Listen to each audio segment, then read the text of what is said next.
स्वागत करता हूँ आपके अपने प्यारे यूट्यूब चैनल पे। और यहाँ पे हम आज की इसी वीडियो के अंदर ज़्यादा बात नहीं करते हुए भारत के सभी बंदरगाहों की चर्चा एक ही वीडियो के अंदर ख़त्म करेंगे। तो स्टार्ट करते हैं हम हमारा वीडियो। तो चलो हम आज की क्लास को शुरू करते हैं। तो इसमें हम पढ़ रहे हैं कि भारत में 13 प्रमुख और 200 से अधिक छोटे तथा मध्यम बंदरगाह है। यहाँ प्रमुख बंदरगाहों के बारे में जानकारी दी गई है, मतलब नीचे लिया गया है। आपको बता दें पहले कि शॉर्टकट में क्या क्या चीज़ कहाँ है। तो इसमें मेजर पोर्ट्स ऑफ इंडिया के रूप में देखें तो देखो आप हमारे को कि जो इसमें पहले आपको इसे ऊपर का रिवीजन करा दो, फिर इनके बाद में इन सभी के बारे में आपको यहाँ पे बता दूंगा कि कौन सी जगह पर क्या है, क्या कहाँ क्या है। वो जैसे गुजरात के अंदर ये दीनदयाल है, यहाँ पे गुजरात आ गया तो यहाँ पे दीनदयाल है। और यहाँ मुंबई बंदरगाह है, और एक जवाहरलाल नेहरू पोर्ट बंदरगाह है जो जैन के नाम से, और मर्मुगांव बंदरगाह है जो यहाँ पे कर्नाटक के अंदर है। और ये न्यू मंगलोर भी यहीं है, और जो कोचीन बंदरगाह है केरल में आ जाएगा। फिर इधर ये तमिलनाडु में चिन्नमपट्टनम, और इधर ऊपर से वापस स्टार्ट करते हैं तो ऊपर से कोलकाता में हल्दिया बंदरगाह आ जाएगा। फिर पारादीप बंदरगाह, विशाखापट्टनम आ गया आंध्र प्रदेश में, ये उड़ीसा आंध्र प्रदेश इधर आ गई। फिर कमराजर एन्नोर बंदरगाह है, फिर चेन्नई बंदरगाह है। तो ऊपर से मतलब कि बंदरगाह ये यहाँ पे है मेन। तो इसके बारे में अब अंदर डिटेल से बात करेंगे।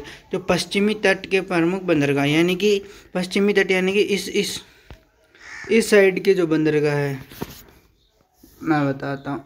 पश्चिमी तट यानी इस साइड के हम जो बंदरगाह है उन सभी की चर्चा करेंगे पहले, और फिर पूर्वी तट इन बंदरगाहों के बारे में चर्चा करेंगे जो यहाँ पे है, उन बंदरगाहों के बारे में चर्चा करेंगे। तो पश्चिमी तट के बंदरगाहों के बारे में हम चर्चा कर रहे हैं। तो पश्चिमी तट के प्रमुख बंदरगाह कौन कौन से हैं? कांडला बंदरगाह, जिसे दीनदयाल बंदरगाह भी कहते हैं, यह ये गुजरात में कच्छ की खाड़ी के पास। इसका स्थान कहाँ है? इसका स्थान है गुजरात कच्छ की खाड़ी के पास में। और इसकी विशेषता यह है कि यह एक जवाहरीय बंदरगाह है और भारत के सबसे अधिक कमाई वाले बंदरगाह में से एक है। मतलब कि ज़्यादातर जो कमाई किया जाता है उनमें से एक है। यह बंदरगाह भारत का पहला मुक्त व्यापार क्षेत्र भी है। इसके अंदर हमें क्या क्या आयात और निर्यात के लिए मिलता है? जो पेट्रोलियम है, रसायन है, अनाज है और वस्त्र, यह सभी किस बंदरगाह के तहत आते हैं? तो ये कांडला बंदरगाह जो दीनदयाल गुजरात के कच्छ की खाड़ी के अंदर स्थित है, वहाँ पे है। अगला हमारा है मुंबई पोर्ट, यानी कि मुंबई बंदरगाह। नेक्स्ट मुंबई आपको महाराष्ट्र में, आपको मालूम है महाराष्ट्र में। यह है भारत का सबसे बड़ा और एक प्राकृतिक बंदरगाह है। जो मुंबई बंदरगाह है वो भारत को सबसे बड़ा और एक प्राकृतिक, जैसे क्वेश्चन आता है कि भारत का सबसे बड़ा और प्राकृतिक बंदरगाह कौन सा है, तो वह है मुंबई। इसे भारत का प्रवेश द्वार भी कहा जाता है। तो क्वेश्चन बन रहा है कि भारत का प्रवेश द्वार किसे कहा जाता है, तो मुंबई को कहा जाता है। और यहाँ पे मुंबई बंदरगाह भी है, मुंबई महाराष्ट्र में है। अब अगला है हमारा जवाहरलाल नेहरू पोर्ट ट्रस्ट, जो कहाँ पर है? महाराष्ट्र, मुंबई के पास में ही है।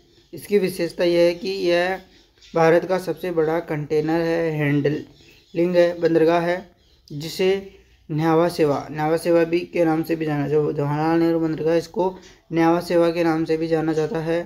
तो अगला हमारा बंदरगाह मर्मुगांव बंदरगाह अगला। तो यह गुजरात की गोवा के अंदर स्थित है। इसकी जो विशेषता है, यह एक प्राकृतिक बंदरगाह है जो मुख्य रूप से लोहा अयस्क का निर्यात करता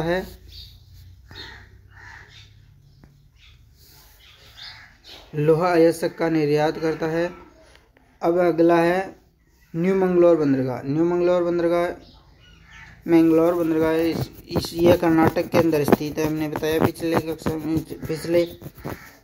पृष्ठ पर स्लाइड के अंदर। तो यह इसकी जो विशेषता है वह है यह दक्षिण पश्चिम तट पर स्थित है और लोहा अयस्क, कोयला और पेट्रोलियम उत्पादकों के लिए महत्वपूर्ण है। जो लोहा, कोयला, अयस्क पेट्रोल, इनके लिए बहुत इसकी विशेषता है। ये दक्षिण पश्चिम तट पर स्थित है। क्वेश्चन आता है कि दक्षिण पश्चिम तट पर कौन सा बंदरगाह स्थित है, तो वह है न्यू मंगलोर बंदरगाह।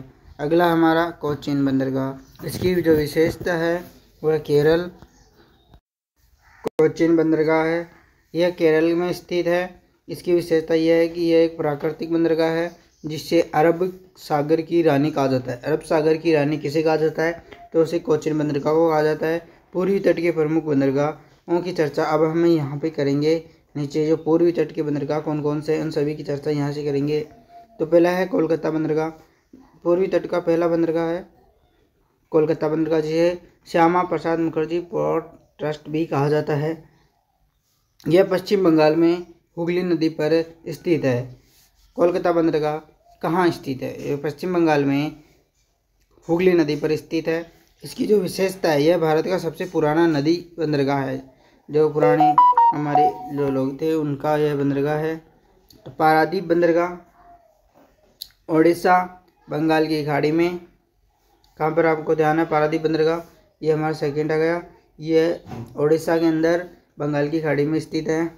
विशेषता, इसकी जो विशेषता यह है कि एक गहरा बंदरगाह है जो पूरे साल काम करता है, मतलब कि पूरे साल तक चालू रहता है, ये बंद नहीं होता है कभी भी। इस ये गहरा बंदरगाह, क्वेश्चन बनता है कि भारत में सबसे गहरा बंदरगाह कहाँ स्थित है, कौन सा है, किस खाड़ी में है, तो बंगाल की खाड़ी में है, पारादीप बंदरगाह है और उड़ीसा के अंदर स्थित है। तो अब हमारा अगला तीसरा पोर्ट है विशाखापट्टनम बंदरगाह। तो आंध्र प्रदेश में स्थित है। यह स्थित है आंध्र प्रदेश के अंदर। यह भारत का सबसे गहरा और सुरक्षित बंदरगाह है। यह भारत का सबसे गहरा और सुरक्षित बंदरगाह है, आप सभी को मालूम चल गया। अगला हमारा चेन्नई है।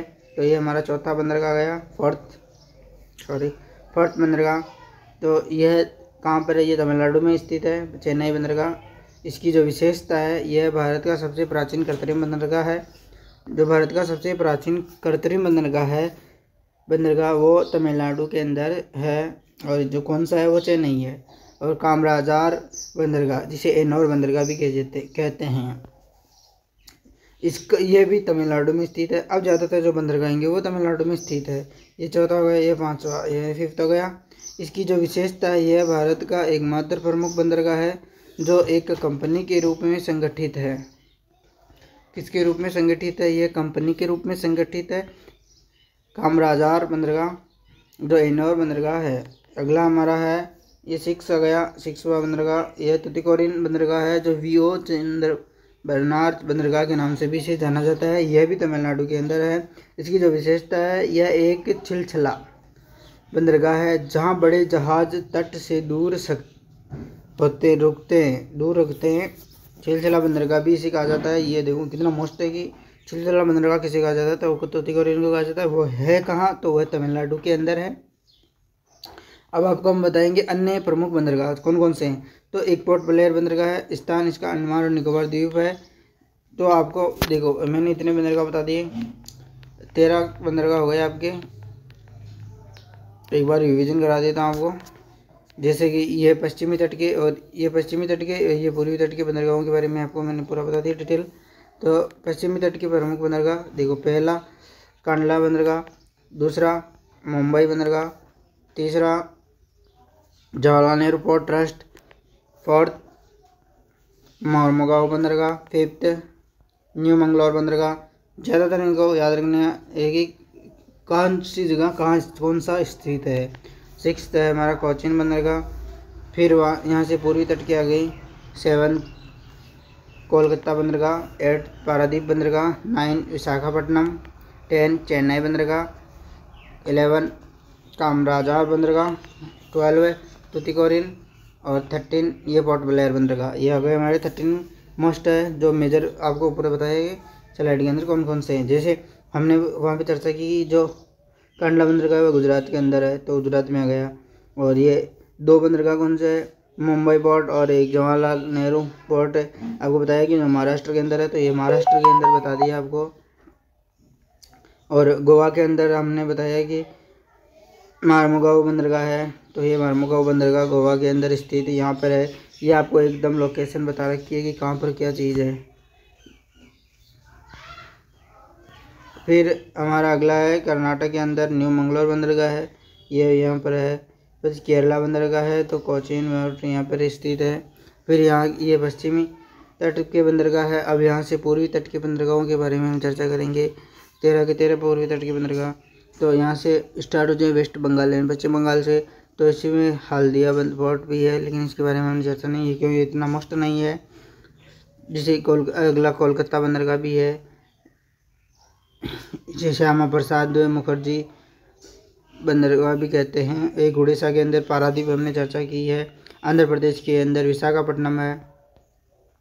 तमिलनाडु के अंदर जो चेन्नई बंदरगाह है, एनोर बंदरगाह है, तुतीकोरिन बंदरगाह, ये तीनों चेन्नई के अंदर स्थित है।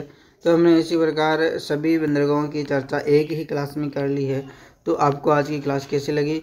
अगर अच्छी लगी तो लाइक करना, सब्सक्राइब करना। और शुरू से मैंने कहा नहीं कि लाइक करना सब्सक्राइब करना, तो मैं भूल गया। अब वहाँ से अब आपको बता रहा हूँ कि अगर वीडियो अच्छी लगे तो लाइक करना, सब्सक्राइब करना। अगर नहीं हो तो हमारे चैनल को सब्सक्राइब करो और हमें सपोर्ट करो। Thank you. जय हिंद, जय भारत, जय माता दी।